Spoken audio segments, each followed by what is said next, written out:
জেঠিমণি, এই দুর্দান্ত কাজটা করার জন্য আমার তরফ থেকে তোমার একটা গিফট পাওনা রইল প্রতীক। না না জেঠিমণি, তুমি এভাবে বাহবা দিও না। আমি সত্যি খুব অন্যায় করেছি, ইডিয়েটের মতো তোমাকে অপমান করেছি। তুমি আমাকে যা শাস্তি দেওয়া দাও, কিন্তু এভাবে লজ্জা দিও না জেঠিমণি। আরে না বোকা ছেলে, আমার তোমার ওপর কোনো রাগ নেই। উল্টে তুমি যা করেছো তার কোনো তুলনাই হয় না। শুধুমাত্র তোমার জন্য ওই গেঁয়ো মেয়েটা উদয়ের জীবন থেকে সারা জীবনের জন্য দূরে চলে গেছে। আর উদয়ও দেরিতে হলেও বুঝতে পেরেছি যে ওই বাজে মেয়েটা ওর যোগ্য নয়। এতদিন আমি, সৃজা আর তোমার মা মিলে যেটা করতে পারিনি, তুমি সেটা একা করে দেখিয়েছো প্রতীক। জেঠিমণি, আমি পেরেছি, কিন্তু কিভাবে পেরেছি সে আসল সত্যিটা কোনোদিনও জানতে পারবে না তোমরা।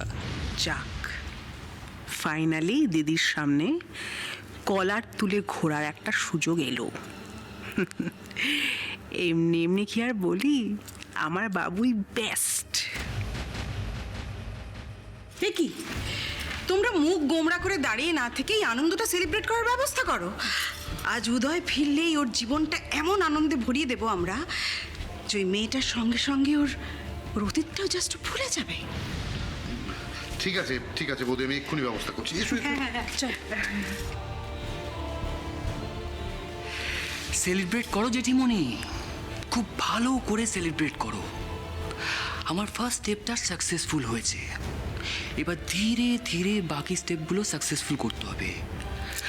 আর তখন কিন্তু আমি সেলিব্রেট করবো জেঠিমণি,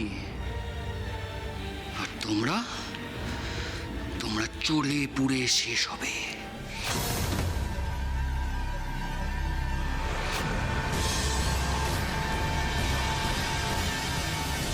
শুধু একটাই আফসোস, তোমাকে আমি পেলাম না রিমলি।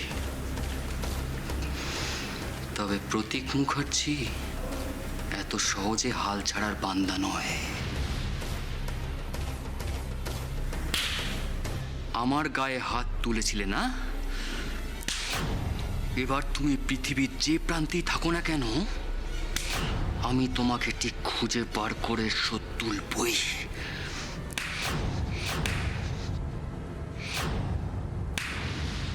আহা গো, কি সুন্দর মানাইছে দুটো রে, একেবারে রাজজটো।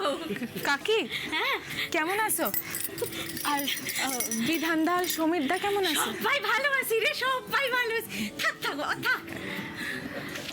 হারু কাকা, কেমন আছো? হারু কাকা ভালো আছি, ভালো আছি। সুভাষ কাকা কেমন আছে?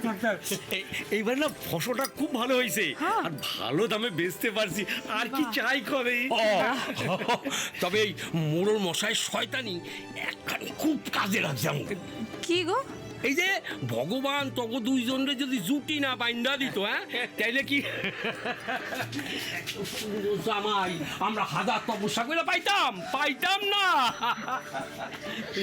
আচ্ছা আচ্ছা, ঠিক আছে ঠিক আছে, মুখ মিষ্টি করো তো একটু। নাও নাও নাও নাও নাও নাও নাও। কই কই হারু দা দেখি, নেন দেখি।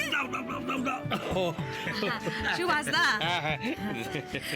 এই রিমলি কই কি মা, ওই অষ্টমঙ্গলার নিয়ম আচার এবার পালন করতে হইব তো, সকলে আয়া পড়ছেন, আমি ব্যবস্থা করি। মুনমুন আসো দেখি। মিষ্টি খাইলে হইব না, অনেক কাম আছে।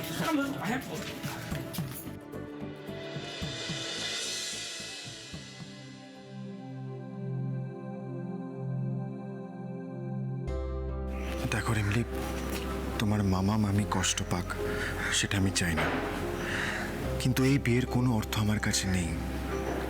তাই এই বিয়ের নিয়ম আমি পালন করতে পারবো না, সেটা আমি আগে থেকেই বলে দিচ্ছি।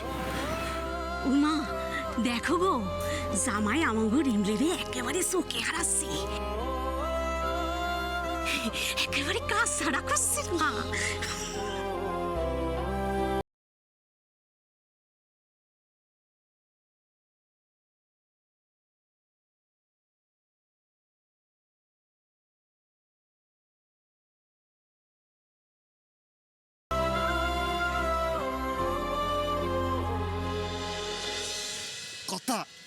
একটা ভালো খবর নিয়ে এসেছি। কি? রিমলিয়ার ছোট বাবু অষ্টমঙ্গলা করতে এইছে, খুব হইচই হইতাছে দেখলাম। এ তো খুব ভালো খবর।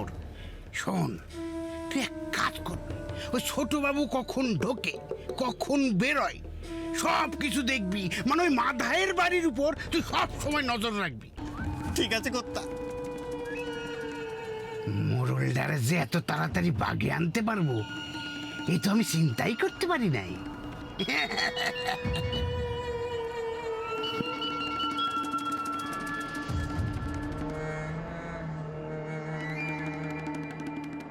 পিলু, রেডি থাক, কাম আছে।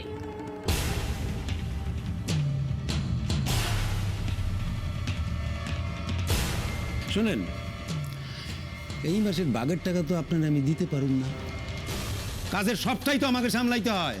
আর আপনি মাস গেলে কি করেন? মাস গেলে আপনি নিজের টাকাটা বুঝে নেন। সাপ সাপ শুনে রাখেন, আপনারে এই মাসে ভাগের টাকা আমি দিতে পারুম না, কেমন? এইবার মোরলটা বুঝতে পারবে কত ধানে কত চাই।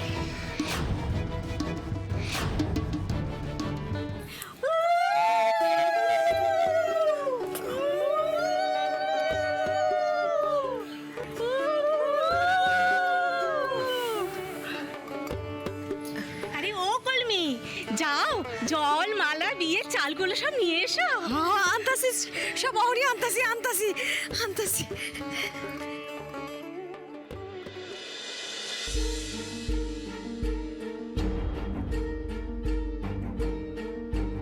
এটা ঠিক হচ্ছে না রিমলি। তোমার ভালো করতে গিয়ে আমি আবার যেচে নিজেকে সবের মধ্যে জড়িয়ে ফেললাম। ওরে সাটিস, এই আসর তো দেখছি খুব জমিয়ে উঠছে। ভালো।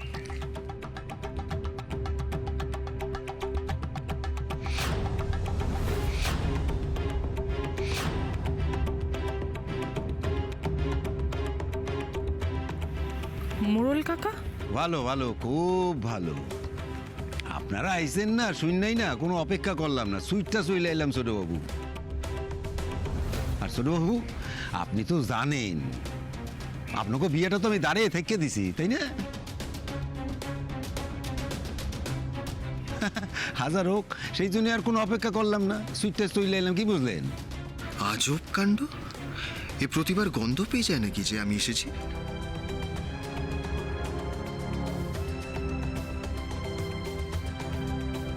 মোড়ল মশাই, আমি কইতেছিলাম কি, আপনি দাঁড়ান, আমি বলছি।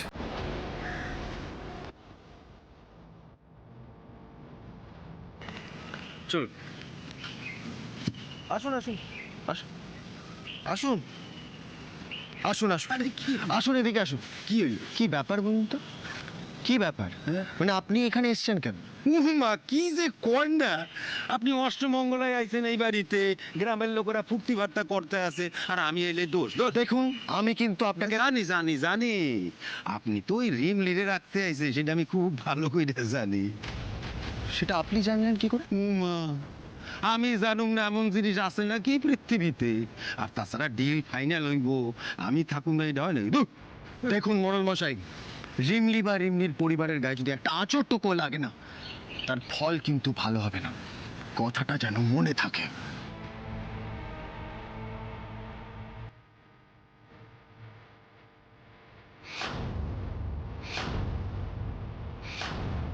আপনিও নিশ্চয়ই ভুলে যান নাই ছোট বাবু, তার বদলে আমার বলা পোল্টুরে সারানোর ব্যবস্থা করতে হবে। এই শর্তটা আশা করি ভুলে যান না। না না না, ভুলিনি। আমি মমের সাথে কথা বলবো বলে আপনার ছেলে পল্টুকে ছাড়ি না। ব্যাস, তাহলে তো আর কোনো কথাই নেই। আপনি আপনার কথা রাখবেন আর আমি আমার কথা রাখুন।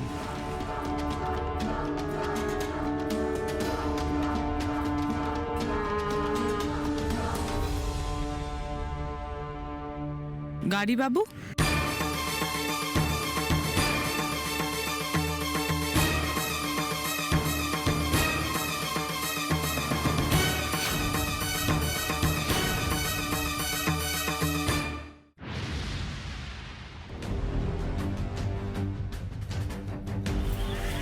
শোনো রিমলি, আমার হাতে এখন বেশি সময় নেই, আমাকে এক্ষুনি বেরোতে হবে। তুমি বরং ওইসব নিয়ম টিয়ম পালন করো। আমার এড়ায় যাইতে পারবেন না গাড়ি বাবু।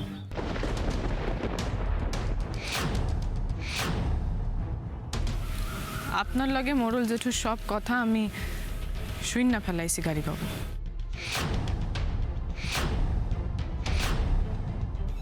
আপনি আমার কাছ থেকে আর কিছু লুকাইতে পারবেন না।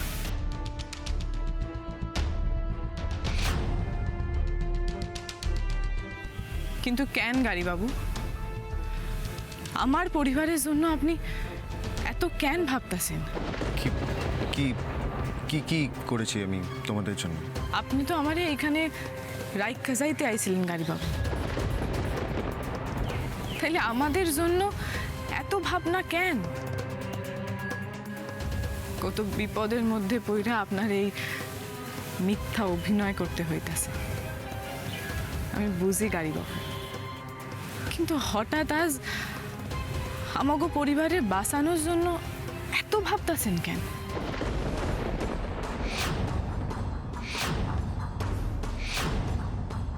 কারণ আমি তোমার মতোই রেসপন্সিবল নই রিমলি। তুমি একটা পরিবারের সম্মানের কথা না ভেবে যা খুশি তাই করতে পারো। তোমার আচরণে একটা পরিবারের কতখানি সম্মানহানি হচ্ছে তার কোনো আইডিয়া তোমার নেই। কিন্তু আমি তোমার মতোই রেসপন্সিবল নয়। তোমায় আমি সাহায্য করার চেষ্টা করেছিলাম রিমলি, চেয়েছিলাম তুমি তোমার নিজের পায়ে দাঁড়াও। কিন্তু তুমি কি করলে? তুমি সবার সামনে আমার মাথাটা হিট করে দিলে। আমি কতটা ভুল ছিলাম সেটা সবার সামনে প্রমাণ করে দিলে। আমার চেষ্টার সামান্য সম্মানটুকু দিলে না তুমি রিমলি। উল্টে আমার কাছের লোকদের বদনাম করার চেষ্টা করে গেছো তুমি। আমি তো এতক্ষণ ধরে ঘুমাচ্ছিলাম আর তার মধ্যেও আমার নামে বানিয়ে বানিয়ে এতগুলো মিথ্যে কথা বললো। দেখেছিস তো দাদাই কিরকম সাংঘাতিক মেয়ে? গাড়ি বাবু রীতিমতো প্ল্যান করে আমার কাছে আসার জন্য আমার ভাই বোনকে যেভাবে অপবাদ দিয়ে গেছো তুমি, সেটা আমি জীবনে ভুলবো না রিমলি। গাড়ি বাবু আমার কথাটা একবার থাক, বলেছি না আমি তোমার কাছ থেকে কোনো এক্সকিউজ শুনতে চাই না।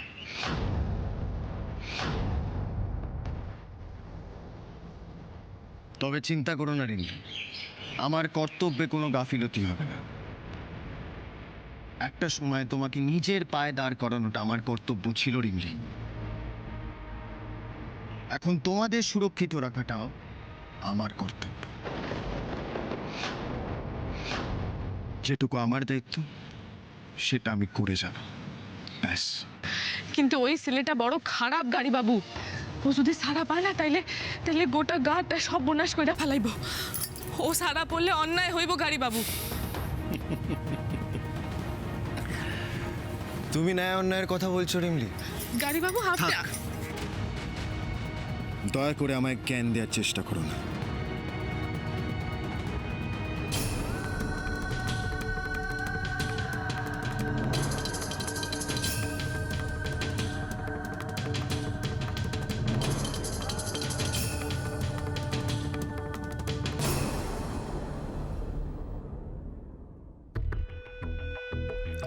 লোপা, লোপা, আরে কোথায় গেলে তুমি? লোপা। হ্যাঁ দিদি, ডাকছিলে? উফ, কতক্ষণ ধরে ডাকছি, কোথায় থাকো বলো তো? বলছি যে তুমি যাও এক্ষুনি জনার্দনকে বলো আজ কিন্তু উদয়ের পছন্দ মতো সব কটা রান্না করতে হবে। যাও গিয়ে বলো বলো। আচ্ছা দিদি, দিদি তুমি তো উদয়ের পছন্দ মতো সব রান্না করতে বললে, কিন্তু উদয় যে রিমলিকে নিয়ে কোথায় গেছে সেটাই তো আমরা জানি না। তোমার কি উদয়ের সঙ্গে কোনো কথা হয়েছে? না, কোনো কথা হয়নি। কিন্তু কিন্তু কোথায় আর যাবে? ওই মেয়েটাকে নিশ্চয়ই ওর গ্রামে পৌঁছে দিতে গেছে। সেটা কি দাদা ভাইয়ের জন্য খুব একটা সেফ হবে জেঠিমণি? মানে? না মানে রিমলিদের গ্রামটা কি দাদা ভাইয়ের জন্য সেফ হবে? তুমি একবার ভেবে দেখো জেঠিমণি, যে গ্রামের লোকেরা দাদা ভাইকে রিমলির সাথে জোর করে বিয়ে দিতে পারে, সে গ্রামে দাদা ভাইয়ের রিমলিকে দিতে যাওয়াটা কি সেফ হবে? রিমলির উস্কানিতে যদি গ্রামবাসীরা দাদা ভাইয়ের কোনো অঘটন ঘটায়? সত্যি তো এটা আমার মাথায় কেন এলো না, অবাক লাগছে। একদম ঠিক বলেছো প্রতীক, থ্যাংক ইউ সো মাচ। আমি এক্ষুনি উদয়কে ফোন করছি। সত্যি যদি ওরা উদয়ের কোনো বিপদ ডেকে আনে।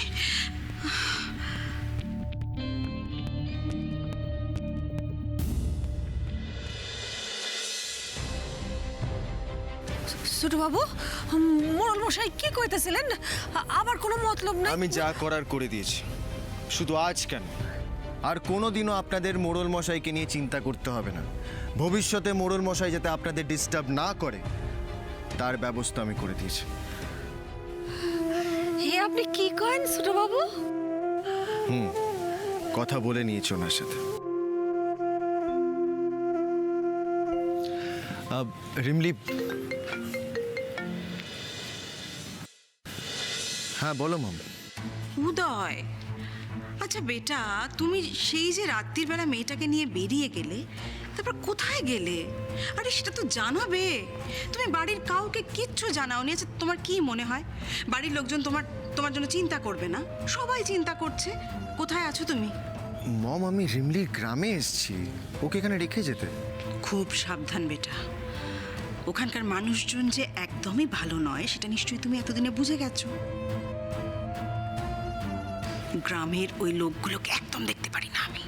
প্রত্যেক কটা লোক শয়তান, নিজেদের স্বার্থ সিদ্ধির জন্য যা নয় তাই করতে পারে। এখন রাখছি মম। বেটা প্লিজ মম, তুমি আর ফোন করো না। আমার কাজ শেষ হলে আমি চলে আসবো, তুমি চিন্তা করো না। ওকে।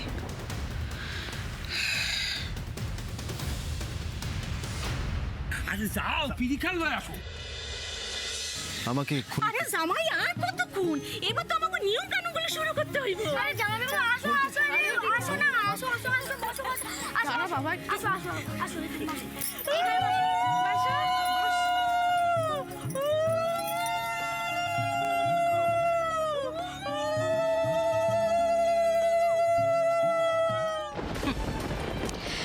রক্ত কথা বলে, বুঝলে প্রতীক? রক্ত কথা বলে। উদয়ের শরীরে যে আমারই রক্ত বইছে সেটা আমার বেটা আজ আরেকবার প্রমাণ করে দিল। যাক বাবা, আমি উদয়কে নিয়ে এখন নিশ্চিন্ত। ঠিক বলেছো দিদি।